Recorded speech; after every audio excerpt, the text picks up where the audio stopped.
네, 오늘 본문의 말씀으로 비워두면 위험하고 채워야 안전합니다 라는 제목으로 주의 하나님의 말씀 증거하도록 하겠습니다.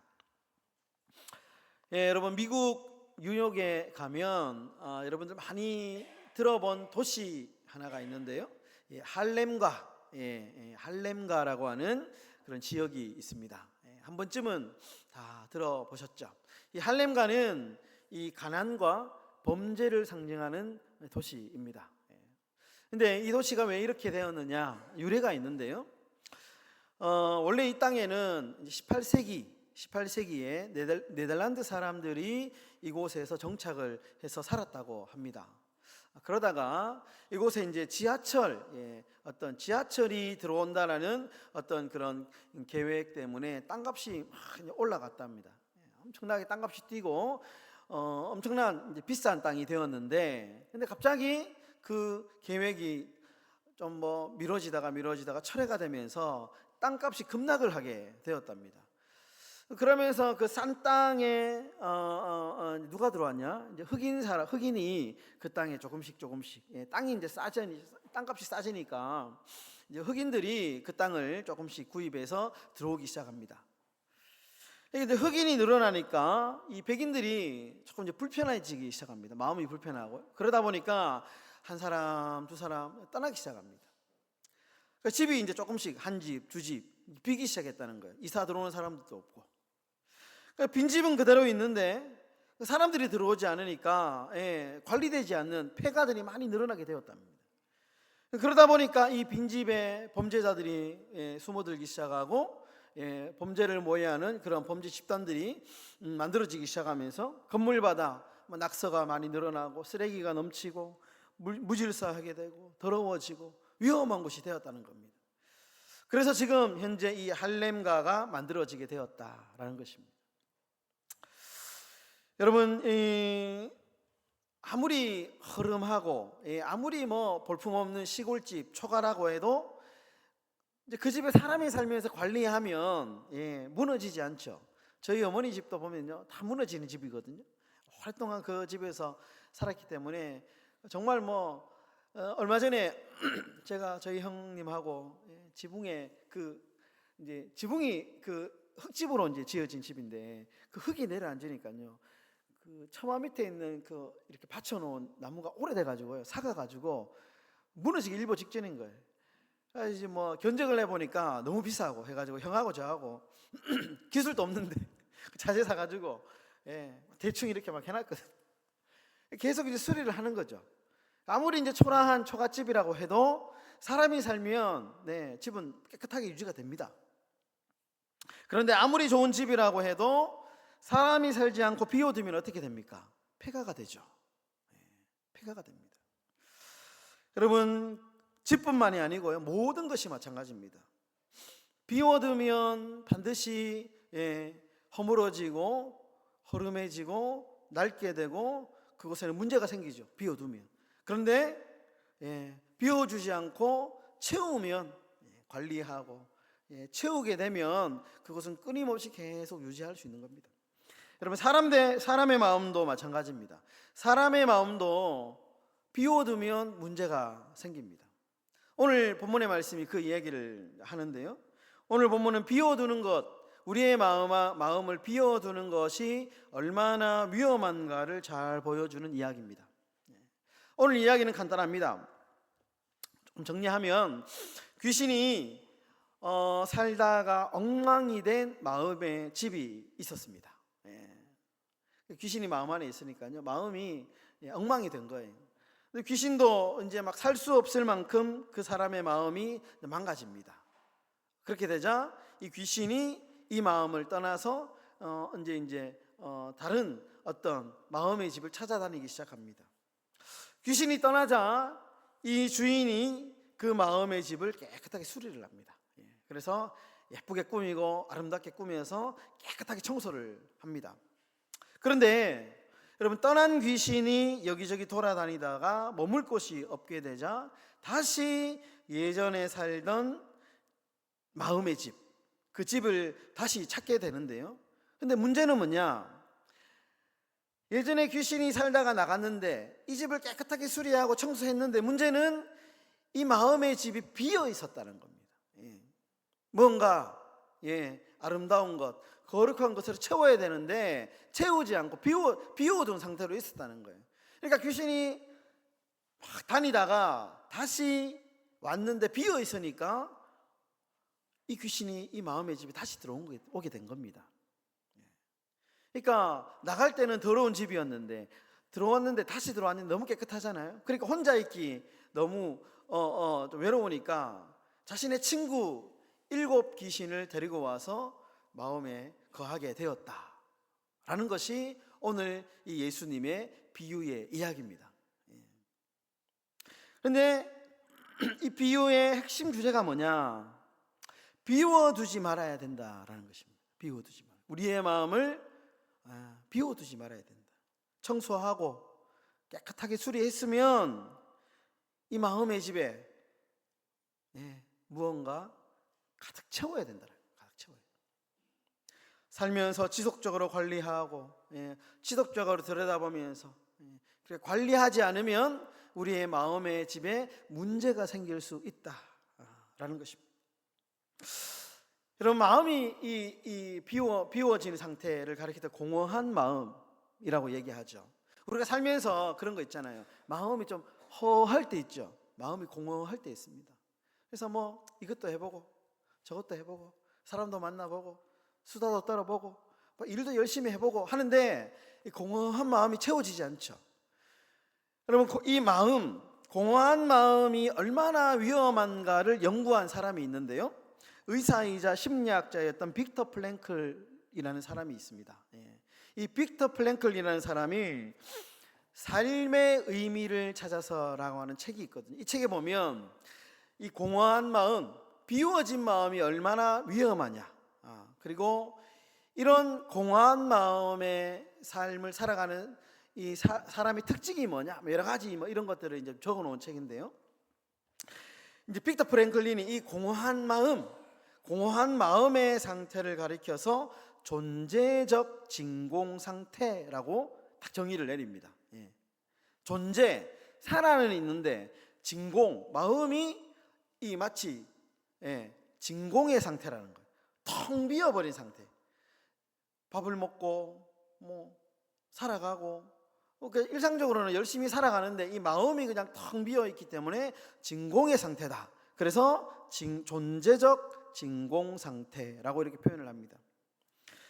그러면서 이제 빅터 프랭클이 왜 그러면 사람이 이런 공허한 상태, 존재적인 진공 상태에 빠지게 되느냐에 대해서 이제 이야기를 하는데, 결론으로 얘기하면 그것은 존재의 의미를 찾지 못해서, 존재의 의미를 찾지 못해서 사람은 공허함에 빠진다는 거예요.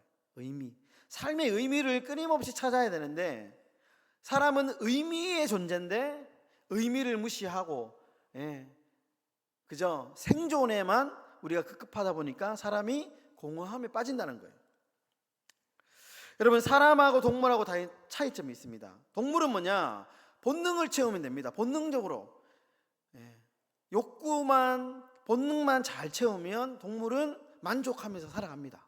그런데 인간은 그렇지 않다는 거예요. 인간은 아무리 욕구를 채우고 본능을 채워도 채워지지 않는 마음의 진공 상태가 있다는 거예요. 여기에 무엇을 채워야 되느냐? 삶의 의미를 채워야 되는 거예요. 삶의 의미. 그러면 존재적인 진공 상태를 벗어날 수 있다는 거예요. 빅터 프랭클린이 이 공허한 상태, 공허한 사람들의 가장 큰 특징을 하나 말하는데요, 이런 사람들은 특징이 뭐냐? 마음이 공허한 사람들 있잖아요. 특징이 뭐냐? 동조주의에 빠진다는 거예요. 동조주의. 무슨 말이냐면 무조건 남이 하는 대로 따라하는 거예요. 무조건 남이 하는 대로 따라하고 남이 시키는 대로 한다는 거예요. 우리가 사람이지 않습니까? 사람은 생각을 할 수 있죠. 그러니까 무작정 따라가는 것이 아니고 생각을 하면서 내가 그 길이 따라갈 만하면 따라가고 아니면 따라가지 말아야 되죠. 그런데 마음이 공허한 사람들은 이 동조주의에 빠진다는 거예요. 무조건 남이 하는 대로 따라가는 겁니다. 생각 없이 그냥 남이 하니까 많은 사람들이 거기 있으면 좋은갑다 생각하고 그냥 따라간다는 거예요. 옳고 그름을 판단하지 않고 남이 시키면 그냥 무작정 한다는 거예요. 저 사람 내가 좋아하는 사람이니까, 저 사람은 나의 상사니까, 내 위에 있는 사람이니까 저 사람이 시키는 거는 좋은 일이겠지, 옳은 일이겠지. 그러니까 옳고 그름을 판단하지 않고 그냥 따라간다는 거예요. 이것이 마음이 공허한 사람의 특징이라는 겁니다. 여러분, 이단에 빠지는 사람들이 대부분 이런 경우에 해당됩니다. 여러분, 이단에 빠지는 사람들은 끊임없이 그 진리에 갈급한 사람들이거든요. 신앙생활 열심히 하지 않은 사람들은 이단에 잘 안 빠집니다. 열심히 뭔가를 파헤치고 뭔가 하나라도 더 알아보려고 하는 사람들 있잖아요. 이런 사람들이 이단에 빠지거든요. 제가 충격적인 얘기를 지난주에 들었는데, 제 모교에 있지 않습니까? 제가 6월 달에 그 헌신예배 갔던 저희 모교회에 이제 옛날에 시무했던 그 시무 장로님이 신천지에 빠져가지고요. 그쪽으로 갔다는. 근데 그 장로님은 정말 이 성경을 열심히 읽고 성경 공부 열심히 했던 사람이거든요. 누구보다도 장로님들 안에서도 소문이 난 사람이었습니다. 그런데 그 장로님 신천지에 빠져가지고요, 신천지로 갔다는 거예요. 제가 깜짝 놀랐어요. 그러니까 끊임없이 이 진공의 상태, 공허함의 상태를 하나님의 진리로 정말 하나님으로 가득 채우지 않으니까 결국에는 동조주의에 빠져가지고 아무 생각 없이 빠지게 됩니다. 여러분, 이것의 심각성을 주장한 사람이 있는데 한나 아렌트라는 철학자입니다. 유대인 여성 철학자인데요. 한나 아렌트 많이 들어보셨을 건데요. 이 사람이 원래는 독일 태생의 유대인 철학자인데요. 이제 이 사람이 1941년에 미국으로 망명을 합니다. 나치 운동을 반대하다가 생명의 위협을 느껴가지고 1941년에 미국으로 망명했는데, 이 사람이 기자 생활을 합니다. 기자 생활을 하다가 1960년도에 그 옛날 유대인들을 학살했던, 그죠? 홀로코스트를 만들었던 미국의 독일의 유명한 장교 아돌프 아이히만이라고 하는 유대인 독일 장교가 숨어 있다가 이제 체포가 됩니다. 그러면서 이제 이 사람을 재판하는데요. 이 재판에 한나 아렌트라고 하는 여성 철학자가 기자의 신분으로, 미국인 기자의 신분으로 이 재판을 처음부터 끝까지 참관을 하게 됩니다. 결국에는 이 아돌프 아이히만은 사형을 나치 전범으로 선고를 받고 사형을 당하거든요. 이 전 재판을 보고 난 뒤에 글을 하나 쓰는데, 그 글이 뭐냐? 1963년도에 예루살렘의 아이히만이라는 글입니다. 이 글의 핵심이 뭐냐 하면, 이 한나 아렌츠가 아이히만을 보고 충격을 받았답니다. 유대인들을 학살했던 1등 공신이니까 이 사람은 아마도 아주 포악한 사람일 것이다. 아주 악한 사람 중에 최고의 악한 사람일 것이다. 막 생긴 것도 우락부락하게 생겼고, 정말 성격도 포악하고, 이렇게 생각을 했는데 아이히만을 보니까 너무 평범하게 생긴 거예요. 옆집 아저씨처럼 너무너무 평범하게 생긴 거예요. 실제로 아이히만은 숨어 살았는데요, 오스트리아인가 숨어 살았는데 너무 평범해서 이 사람의 신분을 몰랐답니다. 너무 평범한 아저씨로. 그러니까 그 모습에 충격을 받은 거예요. 그러면서 이 한나 아렌츠가 자신이 쓴 이 예루살렘의 아이히만이라고 하는 글에서 결론은 뭐냐? 악의 평범성이라는 걸 주장합니다. 모든 사람, 악한 사람이 특별한 사람이 있는 게 아니고, 사람은 누구나 다 아무 생각 없이 그냥 쫓아가다 보면 악에 빠질 수 있다. 악한 사람이 빠질 수 있다. 이 아이히만이 재판하면서 그 얘기하거든요. 나는 시키는 대로 했다. 나는 공무원이었고 위에 사람이 시켜가지고 이 유대인 학살하는 가스 그 시를 내가 만들었을 뿐이지 나는 실제로 유대인을 죽인 적이 없다, 이렇게 얘기하거든. 나는 위에서 명령했기 때문에 그대로 따라갔을 뿐이다. 그런데 재판장에서 그것이 죄다, 아무 생각 없이 그저 아무 옳고 그름을 판단하지 않고 시키니까 그거 따라간 게 그게 죄다는 거예요. 그래서 사형을 받았거든요. 그러니까 누구도 존재적 진공 상태에 빠지면 누구도 아이 희만이 될 수 있다는 거예요. 누구도 아무 생각 없이 그저 남들이 오니까, 친구가 장에 가니까 걸음지고 장에 간다는 서로처럼 아무 생각 없이 우리가 살다가 보면 우리도 하고 돌아봤는데 내가 그 악의 중심에 서 있을 수 있다. 무서운 얘기죠. 여러분, 그래서 이것이 비워두면 안 되는 가장 중요한, 우리의 마음을 비워두면 그렇다는 거예요. 비워두면 동조주의에 빠져가지고요, 우리가 막 그냥 아무 생각 없이 혹시나 저기 따라가면, 저곳에 가면 내 이 공허한 마음을 채울 수 있을까 싶어가지고 그냥 따라가는 거예요. 여러분, 1986년에 유미리라고 하는 유명한 여자 가수 있습니다. 유미리. 이분의 유명한 노래가 있는데요, 젊음의 노트. 젊음의 노트. 가사의 핵심 내용이 내 젊음의 빈 노트에 무엇을 그려야 할까? 내 젊음의 빈 노트에 무엇을 써야만 하나? 여러분, 이 가사를 보면 그렇죠. 유미리 씨가 이 노래를 부르면서 우리가 무엇을 경험해야 되고 우리가 살면서 무엇을 채워나가야 되는지에 대한 고민이 이 노래에 담겨져 있죠. 무엇을 채워야 되나? 무엇을 담아야 되나? 우리의 마음. 여러분, 비우는 것도 중요하지만 비워진 곳을 채우는 것이 너무 중요합니다. 그래서 존재적 진공 상태, 공허함에 빠지지 않도록 의미 있는 것들을 가득 채워야 됩니다. 여러분, 오늘 본문의 이 중요한 교훈이 바로 그겁니다. 오늘 본문의 교훈이 그저 청소하고 수리하고 깨끗하게 하는 것까지는 좋은데 비워두지 말라는 거예요. 의미 있는 것들을 채우는 거예요. 의미 있는 거예요.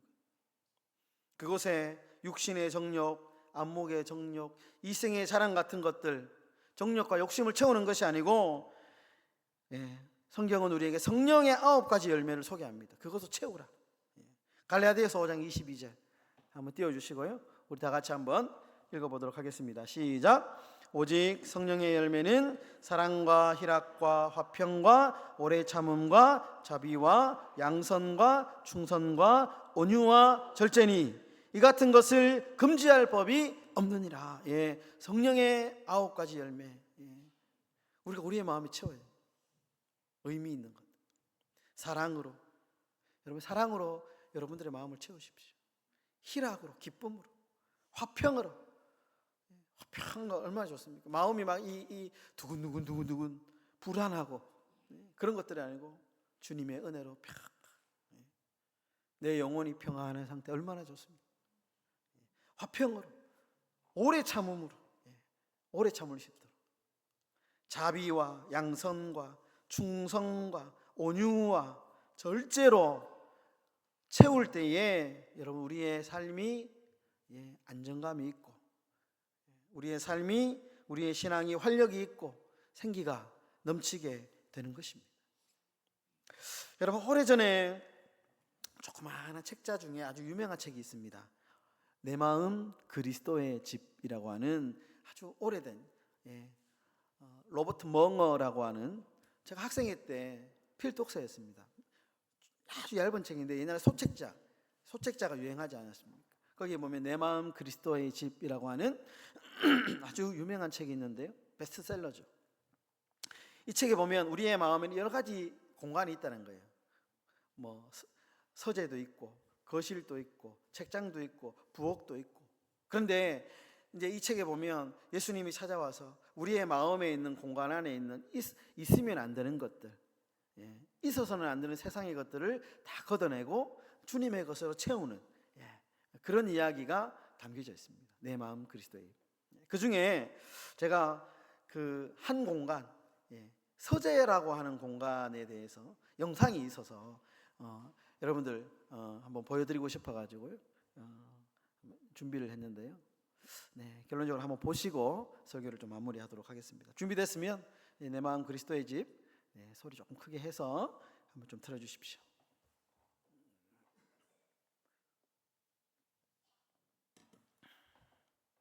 내 마음 그리스도의 집. 저자 로버트 노어. 그림 신은재. 서재. 우리가 함께 둘러본 첫 번째 방은 연구실, 곧 서재였습니다. 그분은 나와 함께 책장 안의 책들, 탁상 내 잡지들, 벽에 걸린 그림들을 둘러보셨습니다.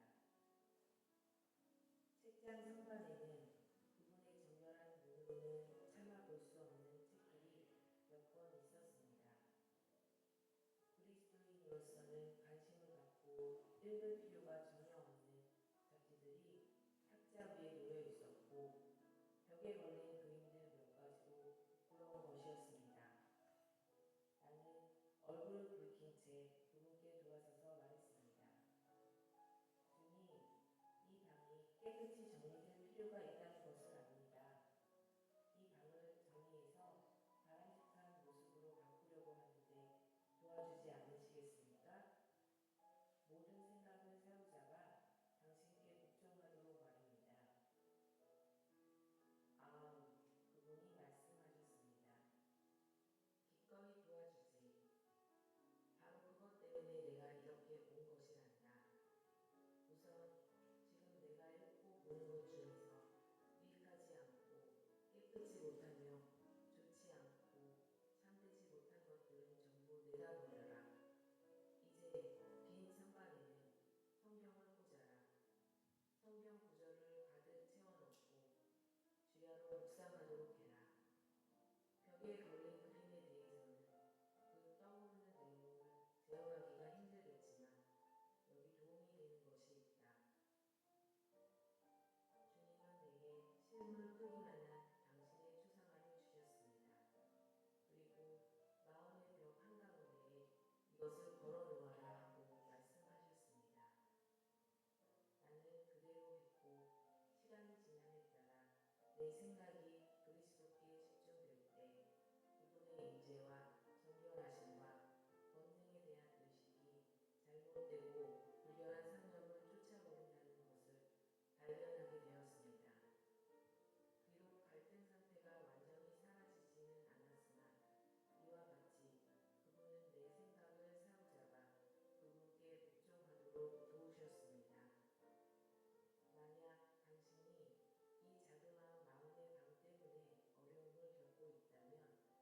만약 당신이 이 자그마한 마음의 방 때문에 어려움을 겪고 있다면 그리스도를 그곳으로 모셔드리라는 권면을 해드리고 싶습니다. 그 방을 하나님의 말씀으로 가득 채우고 그 말씀을 공부하고 묵상하며 언제든지 그 마음의 방에 주 예수님의 즉각적인 임재가 지속되도록 하십시오. 네, 참 따뜻하죠. 이제 이게 아마 첫 번째고요. 뭐 부엌도 있고, 뭐 다양한 거실도 있고, 뭐 다양한 공간이 있는데요. 네, 한번 나중에 여유가 되시면 뭐 영상으로도 잘 나와 있고, 자그마한 소책자 그림책으로도 나와 있고, 아주 짧지만 의미 있는 책입니다. 중요한 것은 우리의 마음의 방에 무엇을 채워야 하느냐, 무엇을 채워야 하느냐. 여러분, 집의 가치를 결정짓는 것은 집 자체가 아니고요, 그 집에 살고 있는 사람입니다. 아무리 뭐 움막이라고 해도 그 움막 안에 성인이 살고 있으면 그 집은 성인의 집이죠. 여러분, 가까운 통영에 제가 몇 년 전에 이 토지를 쓴 박경리의 생가가 있어서 제가 예전에 사회 가던 교육자들이 이곳에 와서 탐방을 한 적이 있습니다. 근데 지금도 많은 사람들이 이 토지 소설을 읽고 박경리의 생가를 이제 둘러보는데요. 막상 가보면 별거 없습니다. 허름한 집입니다. 허름한 집. 그런데도 사람들이 그 집을 찾는 이유는 뭐냐? 박경림이라고 하는 아주 특별한 작가가 나고 그곳에서 자랐기 때문이죠. 여러분, 내 인생을 결정짓는 것도 내 자신이 아닙니다. 내 마음에 무엇으로 채워져 있느냐에 따라서 나에 대한 평가, 나에 대한 의미, 나에 대한 가치가 달라지는 것이죠. 내 마음에 무엇으로 채우냐에 따라서, 신앙도 마찬가지입니다. 우리의 마음 안에 무엇으로 채워지느냐에 따라서 우리의 신앙이 결정이 됩니다. 이런 바라기는 우리의 공허한 마음에 성령의 열매들로 우리의 마음이 가득 채워져서 정말 안전하고 평안하고 행복한 그런 신앙의 삶이 다 되시기를 예수님의 이름으로 축원합니다. 우리 찬송